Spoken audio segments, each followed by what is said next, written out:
برطانیہ میں سن 1880 میں ایک پرائم منسٹر تھے مسٹر گلیڈسٹون. وہ 4 دفعہ برطانیہ کے پرائم منسٹر رہے.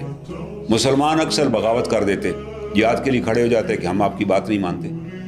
تو گلیڈسٹون نے ایک دن پارلیمنٹ میں خطاب کرتے ہوئے کہا کہ میں دیکھتا ہوں کہ مسلمان جو ہیں وہ ہمیشہ حوالہ دیتے ہیں کہ ہماری کتاب میں یہ لکھا ہوا ہے, کتاب کا حوالہ دیتے ہیں قرآن کا. تو انہوں نے کہا جی میں یہ چاہتا ہوں کہ آپ کتاب میں سے قانون نکالیں, ہم ان کو پڑھائیں ہندوستانیوں کو, ان مسلمانوں کو, کہ بھائی جب تم کسی کے ماتحت ہو جاؤ تو تم اس کی اطاعت کرو, یہ ضرور کتاب میں دیا ہوگا, اور وہ بڑھایا جائے ان کو. تو وہاں اس وقت ایک لارڈ تھے, ہاؤس آف لارڈز کے ممبر, لارڈ ہیڈلے ان کا نام تھا, بڑے مشہور لارڈ, پڑھے لکھے تھے, بڑے قابل, بڑی اسٹڈی تھی ان کو.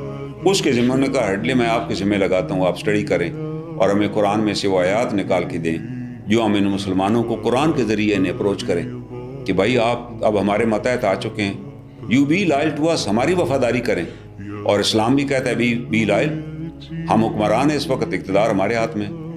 تو لارڈ ہیڈلے نے 2-3 سال اس ریسرچ کی, پورا قرآن پاک پڑھا اس نے, عربی تو پہلے بھی جانتا. ریسرچ کرنے کے بعد ہی کیم ٹو دی پارلیمنٹ, اس نے پارلیمنٹ کو ایڈریس کیا. اس نے کہا یہ پڑھنے کے بعد میں اس نتیجے پہ پہنچا ہوں کہ اس کتاب کو پڑھنے والا تو غلام ہی نہیں ہو سکتا.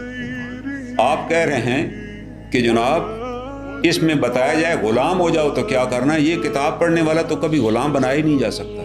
اس کتاب کے اندر جو پرنسپل دیے ہوئے ہیں, قرآن تو کہہ رہا ہے کہ اگر تم سود پہ کاروبار کرو گے اور سود لوگے تو پھر اللہ اور اس کے رسول کے ساتھ جنگ کے لیے تیار ہو جاؤ. یہ تو اعلان جنگ کر رہا ہے.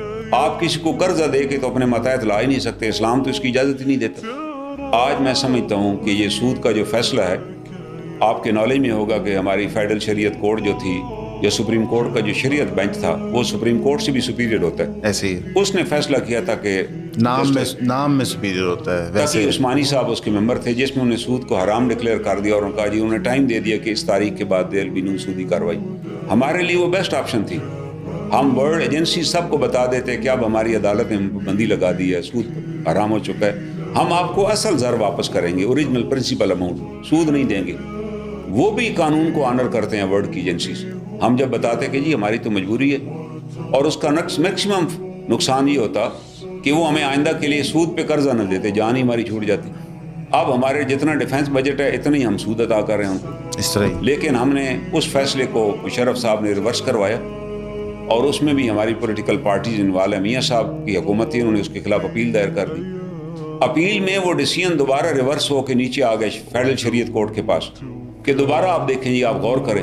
اور ہمارے ایک جج صاحب نے وہاں کہا کہ یہ کوئی دارالعلوم تو نہیں ہے سپریم کورٹ کا ہم فتوے دیتے رہیں, آپ کو نہیں سود لینا تو نہ دے, ہمارے پاس ہمیں نہ زحمت دے, ہم تو اسی سود سے پیسے لے رہے ہیں. شریعت بینچ میں آ گیا, اور فریعت جنگ کے مسکانی صاحب جج تھے, ڈیٹیل ججمنٹ انہوں نے لکھی, میرا خیال ہسٹوریکل ججمنٹ ہے, کوئی پوائنٹ انہوں نے چھوڑا نہیں. انہوں نے دوبارہ لکھ دیا کہ یہ سود حرام ہے اور ربا is not permitted in Pakistan, Islamic جمہوریہ پاکستان ہے.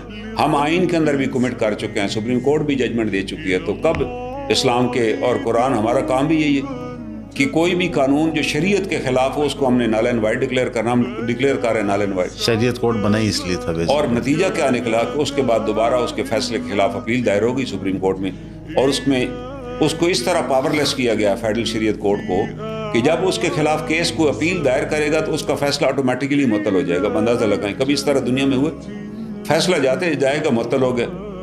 اور لارڈ فاروق ہیڈلے نے جو دوسرا وہاں ان کو جھٹکا دیا, اس نے کہا میں نے ریئلائز کر لیا کہ I was on a wrong path, I have decided to embrace Islam.